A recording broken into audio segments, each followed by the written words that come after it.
અધિકારીઓ અને પદાધિકારીઓ છે એને શું ઓફિસમાં એર કન્ડિશનમાં બેસી અને બસ કહી દેવું છે કે અંજારની જનતા સેફ છે, જી સુરક્ષિત છે, જી પણ અહીંયા આવે જોવે. વૈભવ મોટાણી જે આપણા નગરપાલિકાના પ્રમુખે કીધું કે જે અહીંયા બધું વ્યવસ્થિત છે, તમે અમારી અપીલ છે કે તમે આવો એકવાર અહીંયા જોઈ જાઓ. મિત્રો અત્યારે આપણે અંજારમાં છીએ, અંજાર દબડા અને આ ભોલેનાથ નગર. લગભગ જયારે ઇલેક્શન આવે છે ત્યારે ઘરો ઘર કાઉન્સિલર જાણે ભીખ માંગવા નીકળ્યા હોય ને એવી રીતે ભીખ માંગતા માંગતા આપણે જોવા મળતા હોય છે. પરંતુ જ્યારે જરૂરિયાત હોય છે કે અમારા જે પ્રાથમિક જે મુદ્દાઓ છે રોડ રસ્તા ગટરના એના માટે તમે કાંઈક એના માટે તમે લડો, પરંતુ જ્યારે જ્યારે આ તમારા ઘરની બાજુમાંથી આવી રીતનું જે વહેતું ગટરનું પાણી નીકળતું હોય છે ત્યારે કાઉન્સિલર તમારી આજુબાજુમાં પણ જોવા નથી મળતા. તમે કાઉન્સિલરને ફોન કરો છો તો કાઉન્સિલર ફોન નથી ઉપાડતા, અથવા તો કેવી રીતે ખો રમવું એના માટે અત્યારે અંજારના કાઉન્સિલર અત્યારે આખા ગુજરાતમાં પ્રખ્યાત થયા છે. પ્રખ્યાત થવાનું પાછળનું કારણ એ છે કે અંજાર નગરપાલિકાની અત્યારે જે હાલની જે બોડી કામ કરી રહી છે પ્રમુખને સમજણ નથી કે નગર કેવી રીતે હાલે, નગરના લોકો કઈ રીતે સુરક્ષિત રહી શકે, કે નગરના લોકો કેવી રીતે અત્યારે એનું શાંતિથી જીવન જીવી શકે. પરંતુ અંજારની હું આ જાહેર જનતા છે, તમે જોઈ શકો છો ચારે બાજુ દ્રશ્યોમાં, એનું હું ચોક્કસથી કહીશ કે જ્યારે જ્યારે ઇલેક્શન આવે ત્યારે ત્યારે આપણે ન જાતિમાં આવીએ ન વ્યવસ્થામાં આવીએ કે ન કોઈ લોભમાં આવીએ, કારણ કે પછી 5 વર્ષ એટલે કે 1825 દિવસ આપણે ભોગવવાનો વારો આવતો હોય છે અને આપણા માટે કોઈ લડતું નથી. એક પત્રકાર છે એ ગમે ત્યારે તમે એને ફોન કરો એ તમારી લડાઈ સમજીને પોતે મેદાનમાં ઉતરતો હોય છે, પરંતુ આ ક્યાંક ને ક્યાંક તમને સમજવાનો વિષય છે કે જ્યારે જ્યારે ઇલેક્શન આવે છે ત્યારે આપણે કોણ આપણા માટે 5 વર્ષ એટલે કે 1825 દિવસ લડશે એ તમારે વિચારવાનું છે કે ભૂતકાળમાં એને તમારા માટે કોઈ સારા કામ કર્યા હોય તો તમે એને ચોક્કસથી મત આપો. પછી તમે એમાં પક્ષ જોવા જાઓ છો કે ભાજપ હોય કે કોંગ્રેસ, તમે માણસને જોઈને મત આપશો તો જ તમારા કામ થશે. હવે આના સ્થાનિક લોકો છે તેમનાથી આપણે જાણશું. શું નામ છે બેન આપનું? લક્ષ્મીબેન સોલંકી. જી બેન, આ કયો વિસ્તાર છે? શિવાજીનગર. શિવાજીનગર. શિવાજી એક.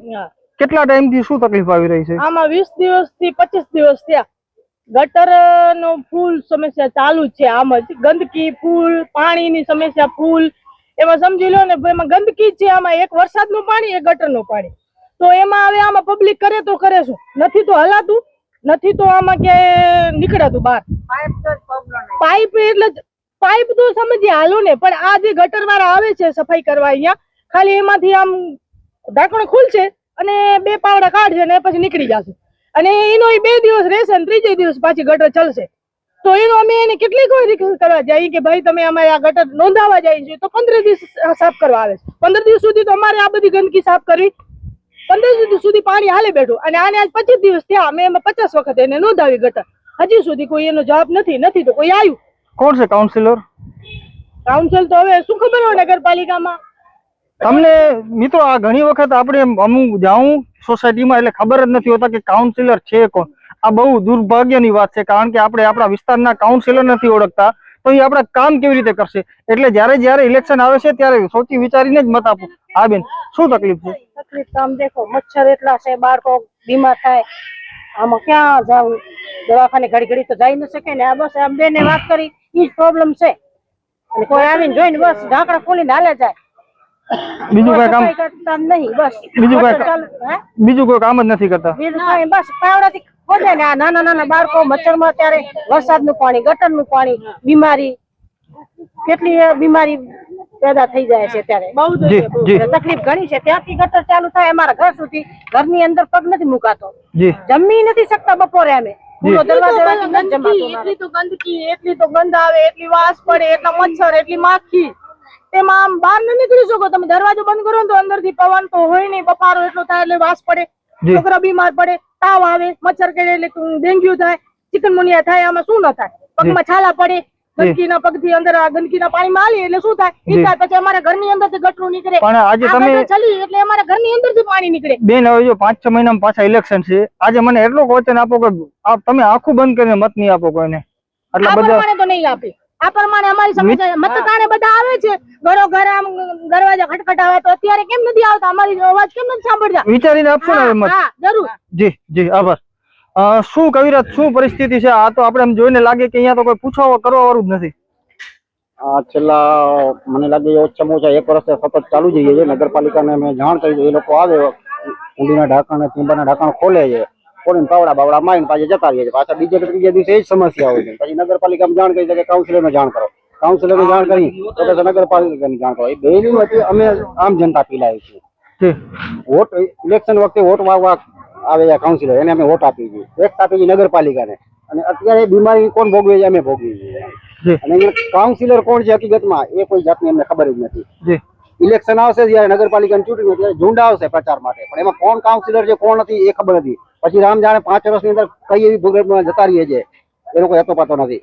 હવે જયારે ઇલેક્શન આવશે ત્યારે આવશે એ લોકો વોટ આપજો વોટ આપજો. જી આ છેલ્લા ઓછામાં ઓછા 1 વર્ષ થવા આવ્યું આમને જ પોઝિશન હોય છે આની. જી જયારે જાણ કરશું આવશે 2-4 ગોદા પડી ગયા 7 જી પછી 2 દી નહીં પાછા 3 દિવસ આ તો 25 દિવસ કન્ટિન્યુઅસ આમ ને આમ જ છે. જી અને આગળથી આગળ બીજી સોસાયટી વાળાએ રસ્તો દબાણ કરેલ છે પાણી માટે. જી એ રજૂઆત કરી હતી, એની રજૂઆતની વસ્તી પણ અમારી પાસે પડી છે. જી આ ઊભી શેરી છે, આ શેરી જી સતત કવિરાજ, આ તમારો નીચાણ વાળો તો વિસ્તાર લાગતો નથી. નીચાણ વાળો નથી, પાણીનો ભરાવો છે. નીચાણ વાળો હોય તો શું વરસાદી પાણીના ભરાવો રહીએ. જી નીચાણ વાળો મેન આ ગટરની સમસ્યા છે. આ જી તો કાલે વૈભવ કોરવાણી કીધું અંજારમાં તો બધું વ્યવસ્થિત છે, પ્રમુખ એમ કીધું.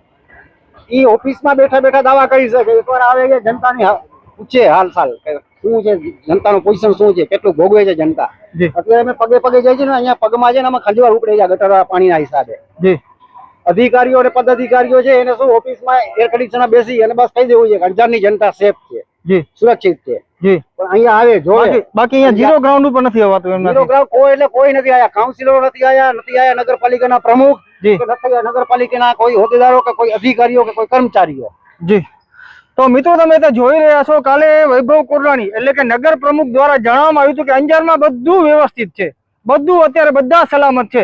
તો વૈભવ કોરવાણી તમે જરાક અહીંયા આવો, અંજારના નગર પ્રમુખ આ શિવનગર કે ભોલેનાથ નગરમાં, તો તમને ખબર પડે કે તમે અહીંયા ઝીરો ગ્રાઉન્ડમાં આવશો, તમારું ચેમ્બર મૂકશો ને અને બહાર નીકળશો, જ્યારે લોકોની વચ્ચે આવશો ત્યારે તમને ખબર પડશે કે અંજારમાં તો કાંઈ સલામત નથી. શું કહેશો? વૈભવ કોરવાણી જે આપણા નગરપાલિકાના પ્રમુખે કીધું કે જે અહીંયા બધું વ્યવસ્થિત છે, તમે અમારી અપીલ છે કે તમે આવો એકવાર અહીંયા જોઈ જાઓ. અમારા વોર્ડના કાઉન્સિલર એટલે કેશુભાઈ અને ડાયાભાઈ એમને અમે ફોન કરી છે. કેશુભાઈ તો ફોન નથી ઉપાડતા, 5 વર્ષમાં ફક્ત 1 જ વાર જોવા મળે છે. વોટ આવો છો તમે વોટ માંગવા, તો પછી એના પછી તમારી જવાબદારી છે કે અહીંયા કામ કરો. જી ડાયાભાઈ અમારો ફોન ઉપાડે તો ડાયાભાઈ અમને એક નંબર આપે કે એ નંબર ઉપર તમે જાણ કરો. એ નંબર ઉપર ફોન કરીને એ ભાઈ કે તમારા કાઉન્સિલરને ફોન કરો.